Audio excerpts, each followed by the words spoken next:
Are there any principles, or have you learned when it comes to the masculinity thing, are there any principles that you refuse to compromise on?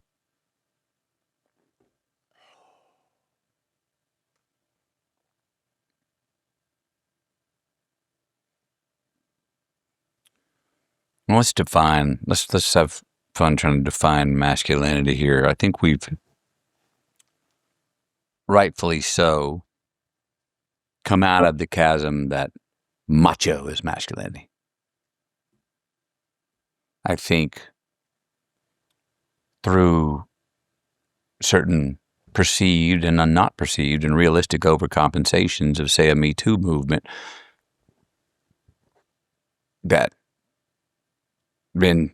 some men felt shamed to be masculine. Good men felt that way. I know for a fact, and again, I want to say to all the women out there, this has nothing to do with being exclusive of the rise of the rights and power of women, but in that overcompensation, there are a lot of men that I know who are looking for that definition, that feel like, I've been told what it's not. And now I don't know what it is, and fuck, I just opened the door for her. Shit, I'm done. Well, certain, and I bring that up, and sometimes friends like, oh, that's frivolous. Oh, no, but it's part of it. It's one example of like, that's not what Me Too meant in the overconversation, especially when they said, come one, come all. And Aziz Ansari got thrown up there with Harvey Weinstein is the same crime. You're going, no, that's not the same. Hang on a minute. Not the same. There are a lot of men trying to understand what that is. And like anybody, they're not going to go down. You know, if anything to be corrected, everyone overcompensates. You know what I mean? But there's men looking for a redefinition of what masculinity is. And there is a difference. There are some wonderful, beautiful differences between men and women, thankfully, biologically. Not always exclusive of each other, you know? But there's nothing that I see is right up there at the top of what's one of the best things for women all over the world is more good men. And a truly masculine man is not an oppressor. Truly masculine man is not macho. It's not chauvinist. But he's damn sure masculine. Most masculine I've ever felt after the birth of my first child. Never were my head, heart, and loins in such synchronicity, and the power that I had it's probably the best husband ever at that time, too. Men want to be, and I don't know if this is biological because I'm not saying women don't, but men want to and are looking for ways to be relied upon. And so we say, yeah, but you always want to be the savior and you always want the solution. Okay. Cool. There's nothing wrong with wanting to find the solution to things. Great, let's work with that. Thank you, women, for saying, glad you got the solution, but just listen to me for a second longer because I'm not looking for a solution. Actually, I just want to talk this out and I'll probably answer my own question. You know what I mean? Doesn't mean don't be the male side of you that wants to find the solution or wants to be relied upon. It's being redefined now. And there's a lot of, I talk to them, and a lot of young men and middle-aged men that are looking. You know, part of this role I got to play in this last film, The Lost Bus, it was not, visible to me that I was also representing a large group of men who were middle-aged, who woke up and looked around and were like, oh, shit, this isn't where I thought I'd be. Oh, shit, I haven't built anything. Failed marriages, failed jobs. Some of them did it all right, too. A lot of them, when things got tough, they snuck out the back door. Got the divorce, didn't go one step further, didn't show up, and that caught up with them. But that's also a large group of the demographic of men going like, well, what is masculinity? mean? How and where can I be relied upon? That gives me dignity to be relied upon. That gives me significance. Call it what you want, but if you think that's true, and I do, there's nothing wrong with that.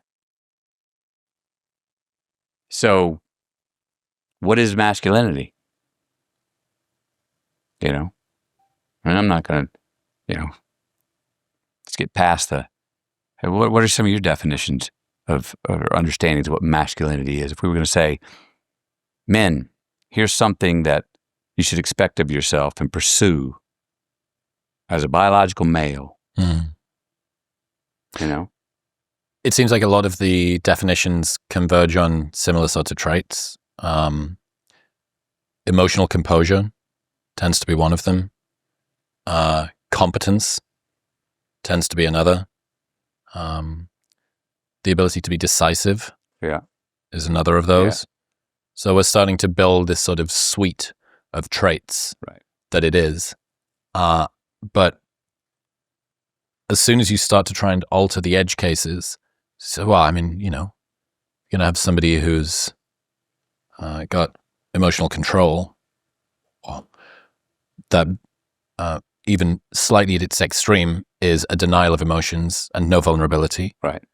Sort of all the bad bits of stoicism with none of the good bits. Right. And then, you want sort of competence. Well, that very quickly sort of turns into single-minded progress at all costs, regardless of what anybody else thinks.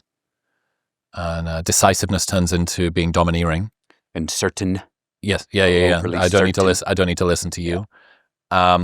So I think it is a very delicate balance, and I think it's a good point to say Me Too was an important rebalance to men being able to use their positions of power to get access to women in ways that they shouldn't have done. Mm-hmm. And the goal of Me Too was to sanitize the toxic elements of men's behavior. But instead, it just sterilized all of them. It sterilized all of the elements of its behavior. I think it's when it became so many movements are right on when it's a rifle. But as soon as they become general admission, it becomes the shotgun spread. And it's like, well, we got to, come on. Yeah. I don't know. Are you telling the truth? Oh, it doesn't matter. Yeah, come on. That's it. It stops being the opportunity to rebalance something, and it starts being an opportunity to grind an axe and continue to sort of put your foot on the neck of somebody else. So I think, you end up with this strange situation, especially around Me Too. This is a pattern I mentioned to you last time about type A people with type B problems and type B people with type A problems. And the theme of that is advice that's given en masse is sometimes right, even for the majority, but will be absorbed asymmetrically. If you give everybody the same supplement, some people will be hyper responders and some people will not respond at all. Right. And sometimes the hyper responders are the people who didn't need it already. Right. So an example when it comes to the Me Too thing is the men who really needed to heed "don't be pushy" are precisely the men that message will not work on. And the men who are most likely to take it to heart are the ones who probably needed a little bit more encouragement to go up to that girl in the bar. So if you're the type of guy who's a little bit more insecure and a little bit more concerned, and you didn't want to make her feel uncomfortable and you had approach anxiety, and then believe all women do not, the toxic male gaze, you do not need to do the thing. You're going to think, oh, I knew all along that was the case. I must not do this thing.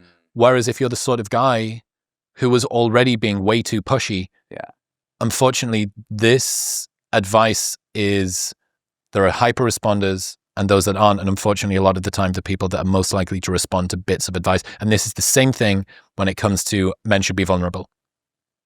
Men should show their emotions more. Out of the panoply, the full spectrum of men, who do you think is most likely to take on board the message, men should be more vulnerable? Men who are already vulnerable. But they've got a disposition to be more vulnerable. Yeah. The guys that have got the denial of emotions, boomer, absent father, fucking generational trauma passed down thing, they're not taking that on board.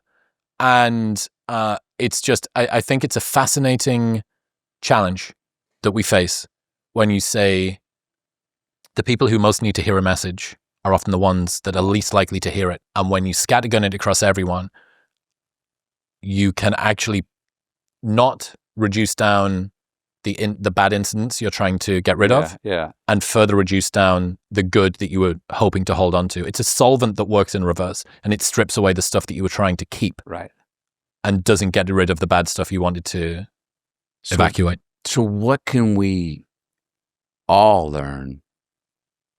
What can men learn, and what can women learn about, okay, what can we learn from that?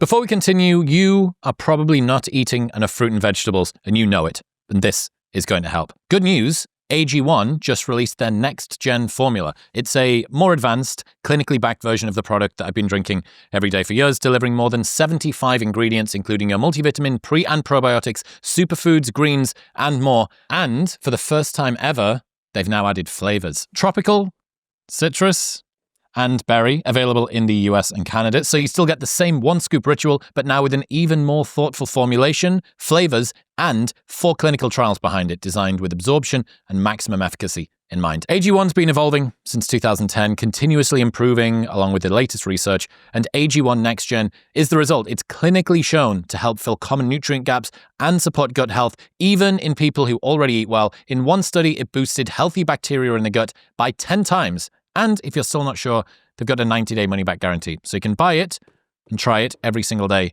for 3 months. And if you don't like it, they will give you your money back. Right now, you can get a year's free supply of vitamin D3K2, free AG1 travel packs, and that 90-day money-back guarantee by going to the link in the description below or heading to drinkag1.com/modern wisdom. That's drinkag1.com/modern wisdom.